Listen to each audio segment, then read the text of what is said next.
7주간의 이 시리즈 말씀을 오늘 마지막으로 듣습니다.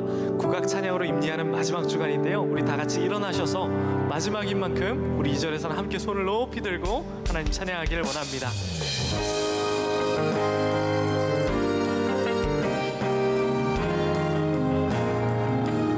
주께서 왕 위에 오르신 날 무서워 숨는 자들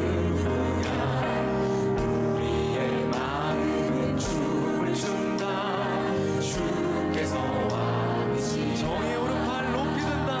정의의 오른팔 높이 든다.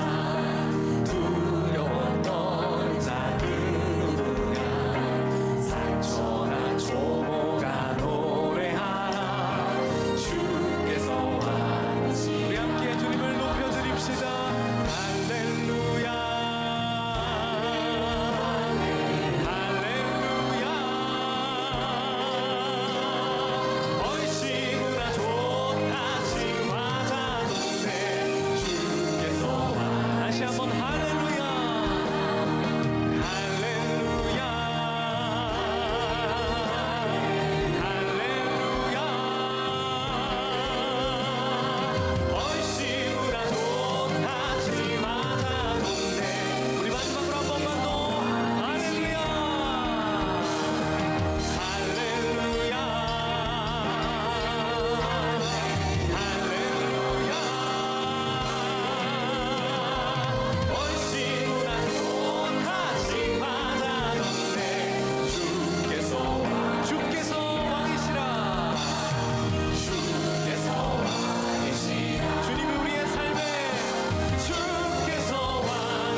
고백하겠습니다.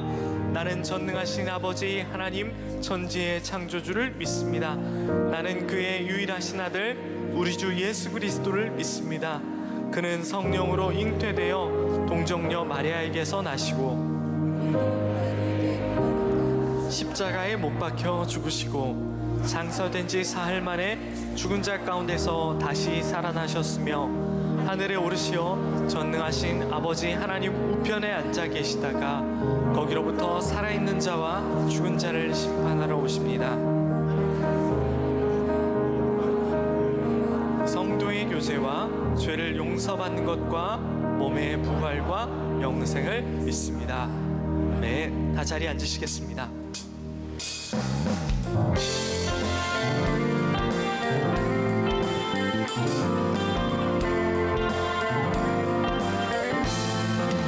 주의 이름 높이며 주의 이름 높이며 주를 찬양하나이다. 나를 구하러 오신 주를 기뻐하나이. 하늘 영광 버리고 하늘 영광 버리고 이 땅 위에 십자가를 지시고 죄 사는 무덤에서 일어나 하늘로 올리셨네. 주의 이름 높이리. 우리가 없는 하늘을 우리 주님은 상상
기도드리겠습니다. 하나님께서는 일찍이 이 땅에 선교사님들을 보내주시고 어둠 가운데 복음의 빛을 비추어 주셨습니다. 보이지 않는 하나님의 손이 우리의 만남과 걸음도 인도하심을 믿고 감사드립니다. 우리가 하늘의 미랄처럼 작은 누룩처럼 나를 들여 복음을 전한 이들의 발자취를 따라 우리도 회개로 깨어나게 하시고 행함으로 믿음을 드러나게 하여 주옵소서. 어둠 가운데 꺼지지 않는 소망의 불꽃으로 살아가게 인도하여 주시옵소서. 말씀을 들을 때마다 성령의 능력이 우리를 가득 인도하게 하여 주시고 7주간 들은 말씀을 곱씹으며 우리의 삶이 계속된 성령 행전을 써가게 인도하여 주시옵소서. 다시 어두운 세상으로 나아갑니다. 그곳에서 소망의 불꽃을 안고 빛을 들고 세상 가운데 비추는 귀한 은혜의 사람들 되게 하여 주시옵소서. 이 모든 말씀 우리 주 예수 그리스도의 이름으로 기도드렸습니다. 아멘.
오늘 말씀의 제목은 소망, 어둠 속에서 빛나는 불꽃이 된 사람들. 오늘 우리 민족의 어두움에 대한 이야기, 어떻게 우리들이 소망을 보았는가에 대한 이야기를 나누게 됩니다.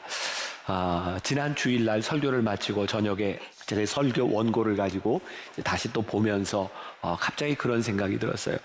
아이고, 내가 이게 고3 수험생도 아니고 이 연대를 지금 이렇게 외우고 있으니, 어제는 우리 어린이들 80여 명이 같이 예배를 드려서 그렇게 제가 동기부여를 했어요. 얘들아, 너희들 오늘 이 설교 잘 들으면 너희 수능 볼 때 한두 문제 나온다. 잘 들어라. 오늘 역사 얘기를 하게 될 거예요. 가능하면 제가 여러분들 좀 지루하지 않게 귀중한 역사 얘기를 하려고 노력을 하고 있는데, 저는 연대를 외우고 있지만 여러분들이 뭐 연대까지 외울 필요는 없습니다. 그러나 흐름을 우리들이 좀 알고 가면 좋을 것 같고, 제가 잘 좀 설명하려고 노력하고 우리의 믿음으로, 우리의 신앙으로 적용해 보려고 합니다. 우리들이 연대 하나는 좀 외우자 그랬죠. 그게 뭐였죠? 1885년 이 땅에 공식적으로 복음이 들어왔던 그 해를 기점으로 전과 후로 나누어지고 있습니다.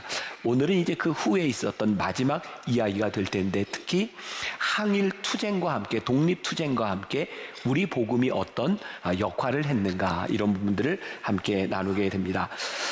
당시 조선, 복음이 이 땅 위에 들어오고 10년, 20년이 지났을 그 무렵 우리나라 조선 땅은 가장 어려운 시기를 지나가게 됩니다. 자, 이제 오늘 이제 복음의 이야기와 우리 현대, 근대사와 이렇게 연결되는 지점을 찾게 될 거예요.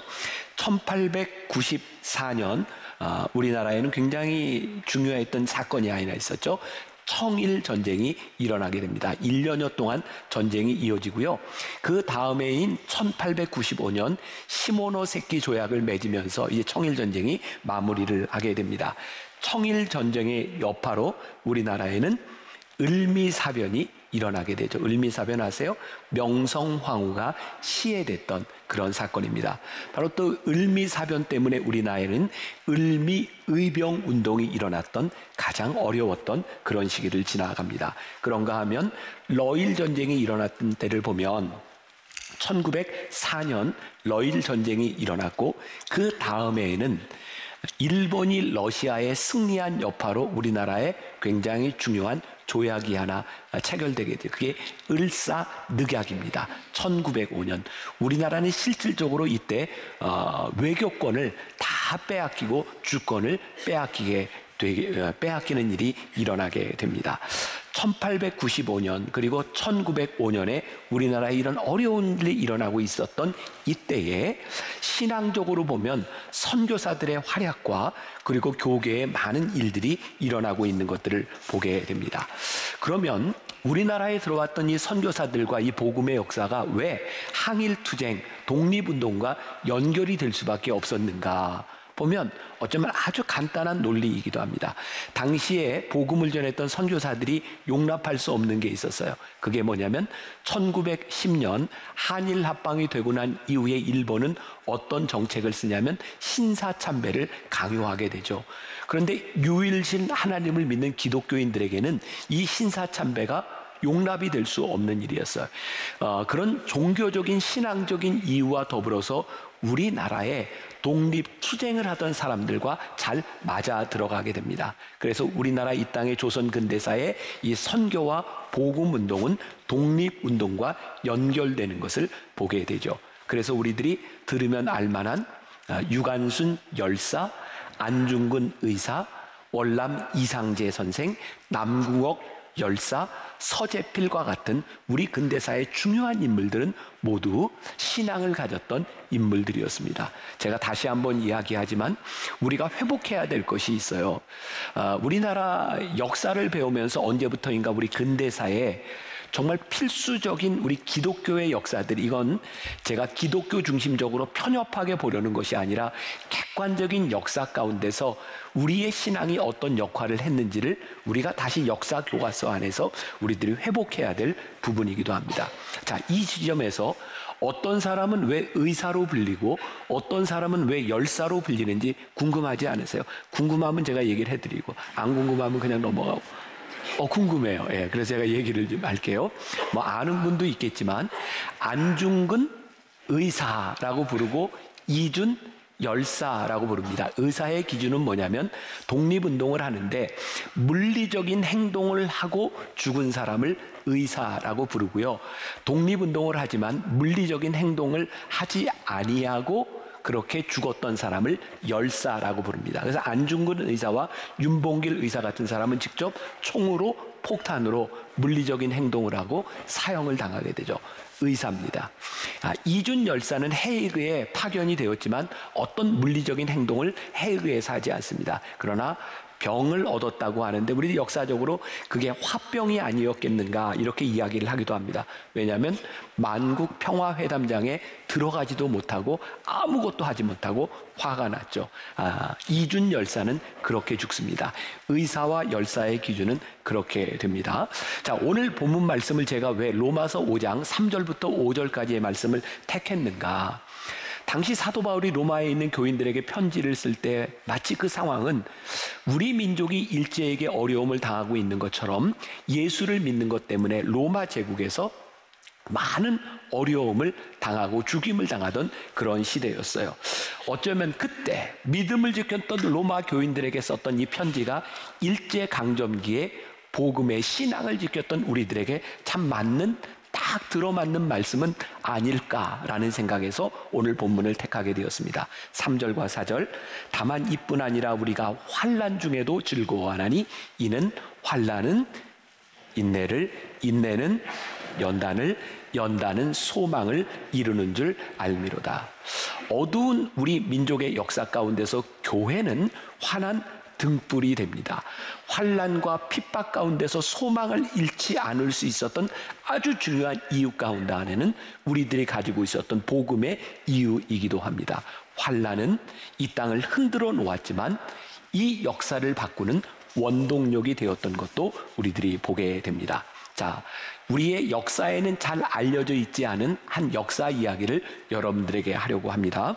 자, 우리나라 역사 가운데서 최초로 성직자로서 순국한 인물이 있습니다. 순교가 아니고 성직자로서 최초로 순국한 인물 구연영 전도사입니다. 못 들어보셨죠? 사실 우리나라 역사에서 굉장히 중요한 일인데 우리들이 배우지 못하고 지나가는 이야기이기도 합니다. 구연영 전도사는 1895년 을미사변이 일어났을 때 우리나라에 을미 의병운동이 일어나거든요. 지금 잘 따라오시는 거죠? 우리나라에 중요한 두 번의 의병운동이 있습니다. 1895년에 을미의병운동이 있었고요. 1907년 고종이 강제로 퇴위된 것으로 인하여 정미의병운동이 1907년에 일어납니다. 우리나라 역사에 굉장히 중요한 기점이 되는 거예요. 1895년에 구현영 전도사는 의병운동을 일으켜서 여기 성남의 여기 남한산성부터 저기 경북 의성까지 그 세력을 이렇게 떨쳐나갑니다. 그런데 의병운동을 일으키고 6개월이 채 되지 않아서 절망감에 빠지게 되죠. 아무리 의병운동을 일으켰어도 이 나라를 구원할 방법이 없다고 생각한 구현영 전도사는 그 당시 서울에 있었던 스크랜턴 선교사를 찾아갑니다. 물론 찾아간 목적은 신앙적인 것이 아니었어요. 그는 미국을 등에 업고 강대국을 등에 업고 독립운동을 하려고 하는 그런 의도를 가지고 있었죠. 신앙을 위장하고 찾아왔던 구연영 전도사에게 스크랜턴 부인은 바로 세례를 주지 않습니다. 성경을 읽도록 시킵니다. 2년 동안 구연영 전도사는 성경을 읽고 성경 공부를 하다가 복음을 받아들이게 됩니다. 그리고 1905년이 되었을 때 10년이 지난 다음에 그는 정식으로 감리교회 전도사로 임명을 받고 20여 개 교회를 돌아다니면서 돌보는 역할을 하게 되죠. 구현영은 이천의 유명한 양반이었고요. 그가 복음을 받아들이고 났을 때 그는 바로 상투를 자르고 그의 집에 있던 노비들을 다 풀어주고 하류층 사람들에게도 존댓말을 쓰기 시작합니다. 그래서 그는 그의 집안에서 이상한 미친 사람 취급을 받기도 하죠. 그는 20여 개의 교회를 맡을 때마다 청년들을 중심으로 구국회를 결성하고 민족 계몽 운동을 합니다. 그리고 그가 했던 중요한 역할 가운데 하나가 당시 조선 땅의 어용단체였던 일진회의 정체를 밝히는 그런 집회를 열기도 하죠. 이 사람이 우리나라 최초의 성직자로서 순국자가 되었던 이유 가운데 하나는 이제 1907년 고종이 강제로 퇴위를 당하고 정미의병이 일어났을 때 당시 헌병들은 무조건 구연영 전도사를 체포하게 되었고 그의 아들과 함께 처형합니다. 1907년 구연영 전도사의 나이는 44살, 그리고 그의 아들 구정서 전도사는 25살이었습니다. 이 민족운동은 이 성직자들을 통하여 예수를 믿는 사람들을 통하여 지속적으로 일어나게 되는데, 한일 합방이 되고 난 그 다음에 1911년에는 아주 유명한 105인 사건이라는 것이 일어납니다. 혹시 들어보셨나요? 역사책에도 나오는 일인데, 그런데 이 105인 사건이 사실은 교회와 밀접하게 연결되어 있다고 하는 것을 우리는 잘 모르죠. 그 당시 1911년 데라우치 총독을 암살하려고 했다는 누명을 씌워서 당시 각계 교계와 그리고 신민회를 중심으로 했던 애국지사 600명을 체포합니다. 그 중에 105인만 기소하게 되죠. 그래서 105인 사건이라고 불리게 된 이 일들이 일어나게 됩니다. 자, 보세요. 1911년에 105인 사건이 일어났는데 이미 1907년 상동교회에서는 애국 청년회, 그 청년회를 중심으로 애국회가 결성이 되어 있었고, 바로 1907년에 상동교회를 중심으로 이준 열사를 해외에 파견하는 일을 하게 되죠. 혹시 몇 주 전에 제가 이야기했던 헐버트 선교사를 기억하시나요? 결국은 미국으로 송환되었던 1949년에 우리나라로 다시 초청이 되었지만 너무 노쇠해서 그냥 죽었던 헐버트 선교사에 대한 이야기도 했어요. 이미 상동교회에서는 1907년부터 그런 독립운동이 일어나고 있었고, 1907년에 정미의병운동이 일어나거든요. 다시 한번 우리나라에 두 개의 의병운동이 있었다 그랬어요. 1895년 을미사변이 일어나고 난 이후, 그 다음에 1907년 정민년에 고종이 퇴위되고 난 이후에 의병운동이 일어나요. 자, 그런데 1907년 이 정미의병운동은 강화도를 중심으로 일어나게 됩니다. 지지난주에 제가 강화도에 대한 이야기를 했는데 기억하리라고 생각은 하지 않습니다. 강화도에 대한 이야기를 하면서 1905년부터 강화도에 복음이 들어갔다 이런 이야기를 했고 강화도 인구의 반 이상이 예수를 믿게 되는 일이 일어나게 되죠. 1907년 정미의병 운동이 강화도를 중심으로 일어나는데 이유는 강화도에 해안을 경비하는 우리나라 군대가 있었습니다. 그런데 이 군대에 있던 사람들 이 정미의병 운동이 이제 교회와 함께 일어나게 되는 거죠. 자, 1907년에 강화도에서 일어났던 요 당시에 그 강화도라고 하는 조그만 도시에 17개 교회에 이미 3,000명이 넘는 교인들이 교회에 출석을 하고 있었습니다. 자, 여기서 잠깐 한번 보세요. 이런 생각을 안 했을 수도 있는데 1905년에 을사늑약이 일어나고 1907년에 고종이 퇴위되는 우리나라 역사에 가장 힘들고 암울했던 때 우리는 지난 몇 주 동안 우리 선교의 역사, 한국의 부흥의 역사를 배웠어요. 기억나세요? 1903년? 죄송해요. 네. 여러분들 마음 상하고 저도 마음이 상하고 이건 꼭 기억하자 그랬는데 1903년 원산 대부흥운동, 1907년 평양 대부흥운동. 우리는 별로 생각하지 않았는데 평양의 대부흥운동이 일어나던 이때에 우리나라의 고종 황제가 퇴위되죠. 저는 영적으로 이런 생각을 합니다. 아, 그렇구나. 1910년 이 땅에 한일 합방이 되는 나라가 잃는 그 정말 엄청난 사건 뒤에 하나님은 이미 1907년 이 땅에 부흥운동을 준비하고 계셨구나. 어쩌면 한일 합방이 되고 우리나라가 36년 동안 일제와 싸울 수 있었던 독립투쟁을 할 수 있었던 큰 이유 가운데 하나가 하나님께서 이미 우리 민족에게 영적인 준비를 시키고 계셨다는 거예요. 여러분, 우리가 믿음의 눈을 들어 볼 수 있는 것들이 있습니다. 혹시 여러분들 가운데 지금 인생에 굉장히 힘든 고난의 시기를 겪고 있는 분이 있다면 하나님께서 여러분들을 준비시켰던 영적인 체험, 그 시간들이 우리를 어떻게 지켜주고 있는지. 자, 강화도에서 일어났던 이 정미의병 운동과 더불어서 기독교인들의 활약이 보이게 되는데 당시 강화도에는 강화도의 바울이라고 불리는 이동휘라고 하는 사람이 있었습니다.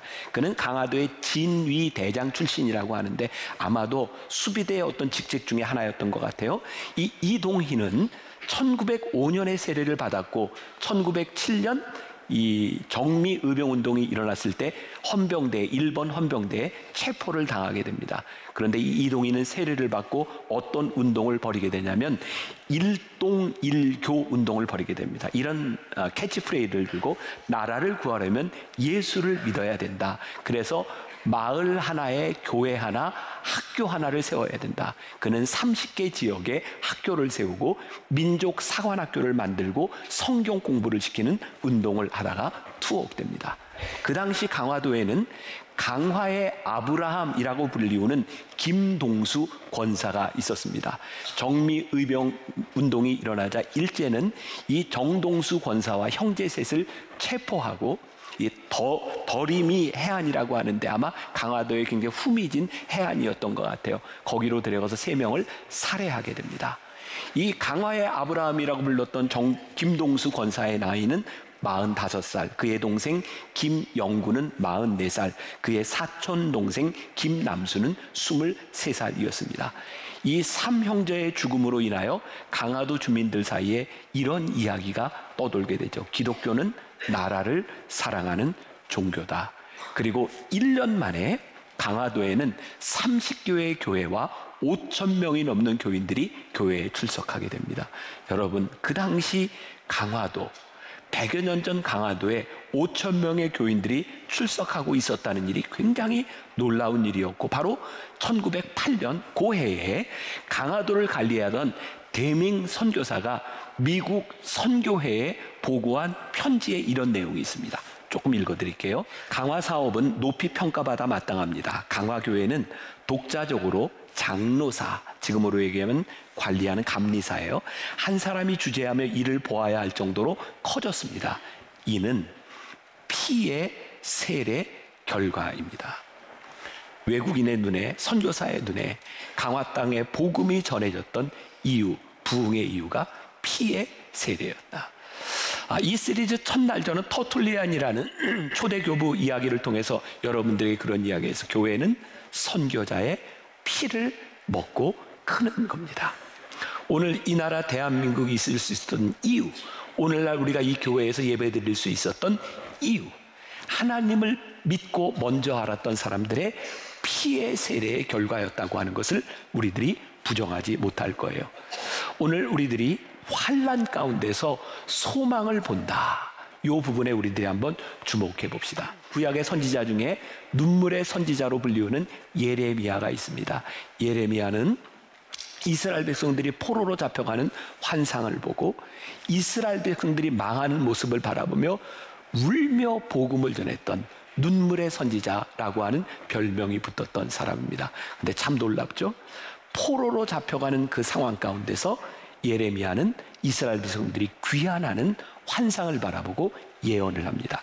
예레미야 5장 21절 우리 같이 한번 봉독해 봅시다. 자, 시작. 여호와여, 우리를 주께로 돌이키소서. 그리하시면 우리가 주께로 돌아가겠사오니 우리의 날들을 다시 새롭게 하사 옛적 같게 하옵소서. 예레미야가 보았던 환상이 뭐예요? 주님, 우리를 돌이켜 주옵소서. 돌이켜 회개하게 하시면 우리가 다시 옛적으로 돌아갈 수 있겠나이다. 제가 말씀을 준비하다 이런 생각을 해서 여러분들이 한번 적용해 봅시다. 혹시 모두 다 그런 것은 아니지만 우리들의 삶에 어려움이 닥칠 때 혹시 우리들이 회개해야 되는 것은 아닌지 우리의 신앙을 돌이켜보라. 제가 다시 이야기하지만 모든 고난이 우리들이 죄를 지었기 때문에 오는 것은 아니에요. 죄와 관계없이 우리들이 고난을 당할 수 있으나 예레미야가 보았던 이스라엘의 역사, 그것은 회개해야 하나님이 회복시켜 주신다고 하는 거였고, 그 당시 이 땅 위에 복음을 전했던 선교사와 그리고 복음을 받아들였던 선각자들은 바로 이 민족이 하나님 앞에 회개할 때에 하나님께서 회복시켜 주시라는 그런 믿음의 소망을 가지고 있었던 것이죠. 저는 이것이 신앙이라고 생각해요. 믿음의 눈으로 보니 화려한 현실 가운데 멸망의 징조가 보이고, 믿음의 눈으로 보니 암울한 현실 가운데서 밝은 미래와 소망이 보이는 거죠. 그래서 그 당시에 우리나라가 어려움을 당할 때 을사늑약, 한일 합방을 지나가는 이 시기 가운데 기독교 민족운동은 단순한 무장 투쟁이 아니라 계몽운동으로 구국 기도회로 이 운동이 번져가는 것을 보게 됩니다. 1906년이면 어떤 중요한 사건이 있었던 다음에죠? 1905년 을사늑약이 있었던, 이게 지금 같이 따라오고 있는 거죠? 여러분들이 이렇게 대답을 잘 안 하거나 이렇게 하는 거는 너무 몰입돼서 그런 거죠. 자, 이게 잘 따라오고 있는 것으로, 자, 이게 마지막 시간이에요. 중요한 역사니까. 1905년 을사늑약이 있던 해에 우리 젊은이들, 당시에 선교사들에 의해서 배웠던 학교에서는 구국 기도회 운동이 일어나고 있거든요. 1906년 그 다음에 당시 이화학당의 교장이었던 페인이 역시 미국에 보냈던 선교 보고서에 이런 내용이 있어요. 내가 한국에 들어온 지 얼마 되지 않아 수업을 하러 교실에 들어간 첫날이었습니다.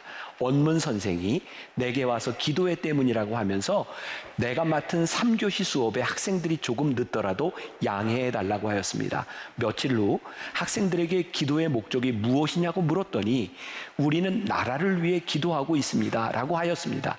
그들은 매일 같은 시간에 수업을 중단하고 잠시나마 나라를 위해 간절하게 기도하였습니다.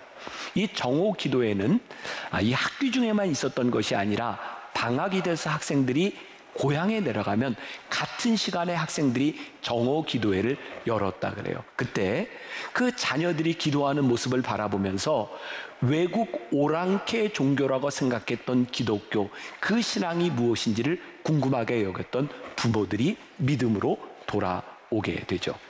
그 당시에 가장 유명했던 기도회가 있었습니다. 바로 상동교회를 중심으로 1905년부터 일어났던 오후 2시부터 4시까지 있었던 기도회, 그때에는 수천 명의 사람들이 모여서 함께 기도했다는 기록이 있습니다. 을사늑약이 일어났을 때 우리가 역사적으로 배우는 가장 큰 일 가운데 하나는 민영환이 자결한 일이었습니다. 들어보셨어요? 민영환. 당시 민영환은 우리나라에서 이렇게 거칠 수 있는 모든 고관 대작의 자리를 다 거쳐갔던 사람인데, 도대체 우리나라가 을사늑약을 맺는 것은 용납할 수가 없었어요. 그래서 항거의 수단으로 자결합니다. 유명한 역사적인 사건이죠. 그러나 상동교회에 모여있던 청년들과 그리스도인들은 오후 2시부터 4시까지 기도운동을 벌이게 됩니다. 바로 그 기도의 내용이 당시 매일신보에 실려있는 내용이 있습니다. 읽어드릴까요? 네, 읽어드릴게요. 만왕의 왕이신 하나님이시여, 우리 한국이 죄악으로 침륜에 들었음에 하나님밖에 빌 데 없사와 우리가 일시에 간구하오니 한국을 불쌍히 여기사 야림이야, 그 당시 표현 예레미야, 이사야의 자기 나라를 위하여 간구함을 들으심 같이 한국을 구원하사 전국 인민으로 자기 죄를 회개하고 다 천국 백성이 되어 나라이 하나님의 영원한 보호를 받아 지구상의 독립국이 확실케 하여 주심을 야소의 이름으로 비옵나이다. 이게 매일신보 1905년에 실렸던 공동 기도문의 내용입니다. 여러분 참 놀랍지 않습니까? 그 당시에 기도했던 사람들이 어떤 기도를 하고 있냐면, 우리 민족이 회개해야 이 땅의 독립국으로 하나님이 세워주실 줄 믿습니다. 예레미야가 기도했던 그 기도를 그들이 하고 있던 것을 보게 됩니다. 자, 이건 이제 조금 이제 논쟁의 여지가 될 수도 있는 부분인데, 제가 이 부분을 여러분들과 나눌까 말까 고민을 했어요. 그럼 한번 고민을 한번 해보는 것도 좋겠다. 자, 1905년에 을사늑약이 맺어지면서 또 역사에 중요한 사건이 하나 있습니다. 혹시 들어보셨는지 모르겠어요. 도끼 상소 사건.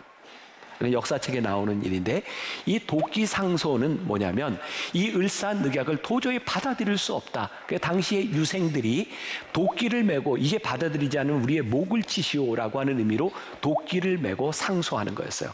그 당시에 대한문 앞에서 도끼 상소를 하게 되었는데, 그때 많은 사람들이 유생들뿐만 아니라 기독교 청년들이었습니다. 근데 이 기독교 청년들은 거기에서 멈춘 것이 아니라 이 나라를 어떻게든 살려야 되겠다는 생각을 가지고 그 상동교회에 사람들을 합숙시켰어요. 저기 평안도 지역에 있는 장사들, 힘쓰는 사람들을 데려다가 뭔가 좀 물리적으로 해보려고 거기에 합숙을 하면서 준비를 하고 있었습니다. 근데 그 당시에 스크랜턴 대부인이, 그 선교사가 그 이야기를 듣고 상동교회에 있는 청년회를 해체시켜버립니다. 그것 때문에 많은 사람들이 실망하고 교회를 떠나기도 합니다. 여기에서 우리들이 고민의 지점이 생기는 거예요. 스크랜턴 선교사는 이 교회가 나라를 위해 기도하는 것은 좋지만 교회가 직접 칼과 총을 들고 나가서 싸우는 것은 옳지 않다. 우리가 하고 있는 것은 신앙운동이다. 그래서 청년회를 해체시키게 됩니다. 이런 내용이 있어요. 기독교 민족운동이 궁극적으로 평화를 지향한다면 그 목적만큼이나 수단도 평화적이어야 한다. 겟세마네에서 무기를 들고 자기를 체포하러 온 무리에게 칼을 휘두르던 제자를 말리신 그리스도의 말씀 그대로다. 여러분들 중에는 이게 수긍이 되는 분도 있고, 아니 나라가 이런 때 우리들이 싸워야 되는 것 아니야? 이렇게 생각하는 분도 있을 것 같아요. 저는 여기에 정답은 없다고 생각합니다. 그러나 제가 고민하면서 내려진 답이 하나 있습니다. 이 시대에 칼과 총을 들지 않았던 이들은 비겁한 자들이었는가? 그렇지 않은 사람들이었는가? 만일 우리가 비겁함으로 비폭력을 행한다면 그건 어떤 능력도 없지만, 비겁함이 아닌 비폭력을 행할 수 있다면 그것은 하나님의 능력을 나타낼 수 있으리라. 보니까 간디가 인도에서 비폭력 무저항 운동을 벌였을 때 간디는 그리스도인은 아니었지만 그는 복음서에 나와 있는 예수님을 바라보며 예수님을 닮아가기 위하여 무저항 비폭력 운동을 벌였던 사람입니다. 여러분, 미국의 역사를 바꿔놨던 말틴 루터 주니어 킹 목사님의 그 평화 행진은 그 사건이 일어났을 때 흑인의 인권을 찾기 위해서 사람들이 싸우려고 나갈 때 말틴 루터킹 목사님은 평화적으로 시위를 했어요. 근데 참 놀랍죠? 이 세상을 바꾸어 놓은 것은 폭력이 아니라 비폭력 무저항 운동이었던 것을 우리들이 보게 되는 거예요. 자, 다시 이야기하지만 여기 여러분들 마음에 들지 않고 그건 아니야 라고 생각할 수 있는 사람도 있을지 몰라요. 그러나 분명한 것은 그 당시에 선교사들이 이 땅 조선 땅에서 바라보며 그들이 행했던 일은 폭력이 아니라 비폭력 무저항 운동으로 기도회를 하며 이 땅을 변화시켰던 역사가 있었던 것을 우리들이 보게 됩니다. 저는 이런 생각을 해요. 우리들에게 소망만 있다면, 우리들에게 분명한 소망이 있다면, 자, 오늘 본문 말씀 4절과 5절. 인내는 연다는 소망을 이루는 줄 알미로다. 소망이 우리를 부끄럽게 하지 아니함은 우리에게 주신 성령으로 말미암아 하나님의 사랑이 우리 마음에 부은 바 됨이니. 오늘 말씀해 보니까 시험과 연단, 인내, 이것들이 소망과 연결이 되어 있는 것을 보게 돼요. 현대인의 성경에 보면 4절을 이렇게 표현을 하고 있더라고요. 인내는 연단된 인격은 희망을 갖게 한다는 것을 알기 때문입니다. 여기에서 보면 그 인내와 연단이 소망을 가지게 하는 원인으로 이야기를 하고 있어요. 근데 저는 이 말씀을 묵상할 때 그것보다는 소망이 있기 때문에 인내할 수 있고 연단의 시간을 견딜 수 있다. 어떤 것이 맞고 틀리고에 대한 문제가 아니라 저는 이 말씀을 이렇게 해석하는 거예요.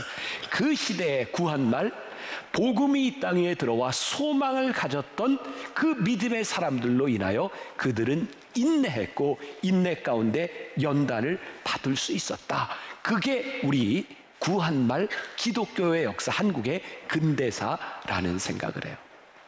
맥스 루케이도가 쓴 하나님이 빚으시는 사람의 굉장히 멋진 표현이 있습니다. 맥스 루케이도는 이런 표현을 쓰더라고요. 모루가 뭐냐면 대장장이들이 작업을 할 때 그 모루 위에 철을 달궈놓고 올려놓고 대장질을 합니다. 그게 모루예요. 하나님이 우리의 인생을 모루 위에 올리실 때 여러분 생각해 보세요.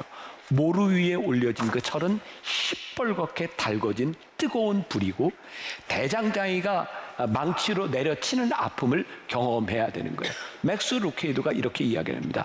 하나님께서 우리를 모루 위에 올리셨을 때는 그게 힘들고 어렵고 연단의 시간을 가지고 있지만 아직도 하나님이 우리를 고쳐 쓰실 수 있다는 소망을 가지고 계시기에 우리를 모루 위에 올려 놓으시는 겁니다. 사랑하는 여러분, 우리의 인생이요, 우리의 나라가 모루 위에 올라가 있는 것처럼 느껴지는 시간들이 우리들에게 있어요. 근데 우리들이 기억해야 될 것이 있어요.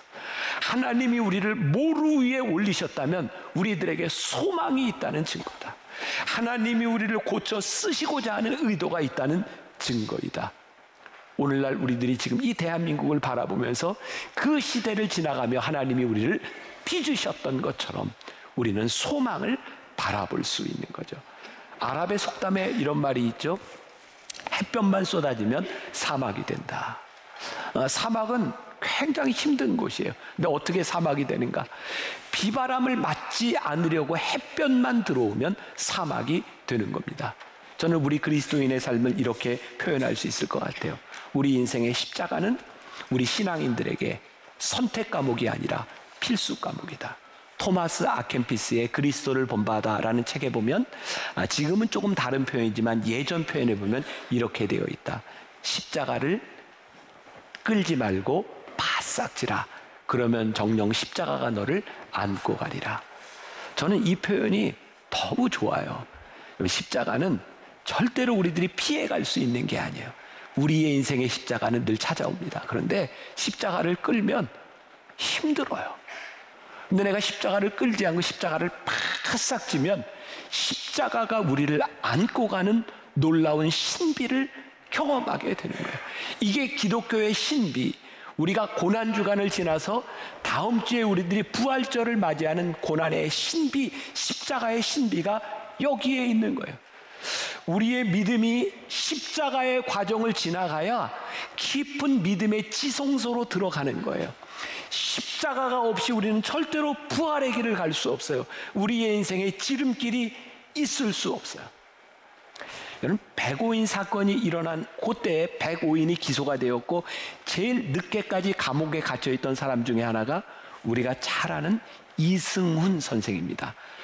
1915년 2월에 그가 고향으로 돌아오게 되었는데 성서 조선이라고 하는 잡지에 그 글이, 이승훈 선생님의 글이 나오고 있어요. 감옥이란 이상한 곳인걸? 강철같이 굳어서 나오는 사람도 있고 썩은 겨릅대처럼 흩어져서 나오는 사람도 있거든. 그는 감옥에서 신약 성경을 100번 이상 읽고 기도하는 재미를 얻었다고 기록하고 있습니다. 그는 이렇게 이야기하죠. 감옥에서 어떻게 그리 기쁜지 몰랐어. 곧 당신이 내 머리 위에 있는 것 같았어 라는 신앙 고백을 하게 되죠. 베드로전서 4장 14절, 너희가 그리스도의 이름으로 치욕을 당하면 복 있는 자로다. 영광의 영, 곧 하나님의 영이 너희 위에 계심이라. 고난을요 피해 가려고 하면 비겁해집니다. 그러나 고난을 능히 감당하려고 하는 마음이 있으면 인내할 수 있는 거예요. 그리스도의 이름으로 치욕을 당하면 복 있는 자로다. 영광의 영, 곧 하나님의 영이 너희 위에 계심이로다. 오늘 말씀의 결론이 될 것 같은데, 제가 7주 동안 이 말씀을 쭉 묵상하면서 저에게 들었던 생각이에요. 하나님, 우리 한국 교회에 고난이 필요하군요. 고난을 피해 가려고 하는 것이 아니라 우리들에게 고난이 필요하군요. 고난이 있어야 하나님을 바라볼 텐데 언제부터인가 우리들에게 고난이 사라지니 하나님을 바라보지 않고 고난이 없으니 명예를 추구하고 고난이 없으니 물질을 바라보고 살아가다가 하나님과 멀어지고 있군요. 한 걸음 더 나아가서 저에게는 이런 생각이 들어요. 하나님, 그냥 고난이 아니라 한국 교회가 적극적인 고난을 경험하게 하여 주옵소서. 다른 사람 때문에 오는 고난이 아니라 우리들이 적극적으로 고난 속에 들어가 하나님을 바라볼 수 있는 믿음을 회복하게 하여 주옵소서. 우리가 어둠에 있다는 것을 알아야 소망을 바라보고 빛을 바라볼 텐데 우리가 지금 어둠 가운데 있다는 것도 알지 못하니 우리들이 빛을 바라보고 있지 않은 것은 아닙니까? 그래서 어쩌면 우리들에게 더 많은 고난이 필요하리라. 어쩌면 오늘 예배를 드리고 있는 여러분들의 인생에 그 고난이 필요한 사람이 있을지도 몰라요. 그 고난은 우리들에게 저주가 아니라 우리들에게 소망을 주시기 위한 고난이 되지 않을까. 우리 아들은 아마 기억을 못할지도 몰라요. 지금은 제 아들이 이제 목회를 아직 하지 않고 있는데 신학대학원을 마치고 군대를 가기 전에 몇 달의 시간이 있을 때 저에게 그런 얘기를 한 적이 있어요. 아빠, 제가 몇 달을 쉬어야 되는데 제가 지금 갈 수 있는 오지나 선교지를 좀 소개해 주세요. 제가 갔다 오면 좋겠어요. 목사가 되려고 하는 아들의 마음 가운데 적어도 오지에 가서 고생해봐야 목회자의 길을 걷겠다는 마음이 있었던 것 같아요. 저는 젊은 우리 아들이 참 귀한 생각을 가지고 있었다고 생각하거든요. 우리들의 인생에 고난의 시간들이, 우리의 인생에 십자가를 지는 시간들이 우리로 하여금 믿음의 지성소로 들어가게 한다고 하는 것을 우리들이 믿을 때, 우리의 고난이 얼마나 복된 것임을 믿을 때, 우리나라 근대사의 어려움 가운데서, 이 고난 가운데서 하나님이 역사하신 것이 얼마나 놀라운 일인지를 믿을진데, 지금 이 시대를 살아가는 우리들이 이 땅 대한민국을 바라보며 어떤 기도를 해야 되겠는가. 하나님, 고난 가운데 우리들의 소망을 보게 하여 주옵시고 회개하게 하여 주옵시고 하나님의 영광을 보게 하여 주옵소서. 오늘 한 선교사님의 이야기로 말씀을 마무리합니다. 여러분들이 많이 들어보지 못했을 것 같은 선교사입니다. 존 맥켄지 선교사입니다. 혹시 들어보셨나요? 1893년에 이 땅 위에 들어왔던 최초의 캐나다 선교사입니다. 그는 또 최초의 자비랑 선교사이기도 합니다. 이 존 맥켄지 선교사의 의미는 그가 처음 황해도 소래 땅에 들어와서 들어오면서부터 한국 사람들과 똑같은 옷을 입고 똑같은 밥을 먹고 똑같은 집에 살면서 선교를 했던 사람입니다. 그런데 마음 아프게도 1년 6개월 만에 일사병으로 세상을 떠나게 됩니다.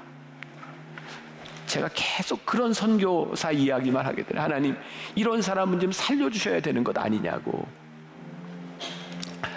6월 23일자 1895년, 그가 이 땅에 온 지 1년 6개월이 됐던 1895년 6월 23일자 그의 일기의 내용입니다.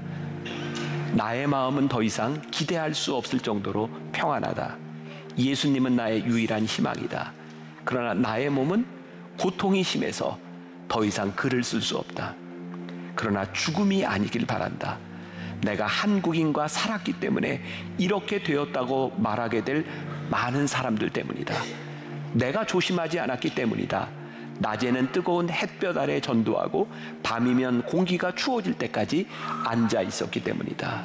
그리고 그 마지막에 어머니에게 편지했던 한 문장입니다.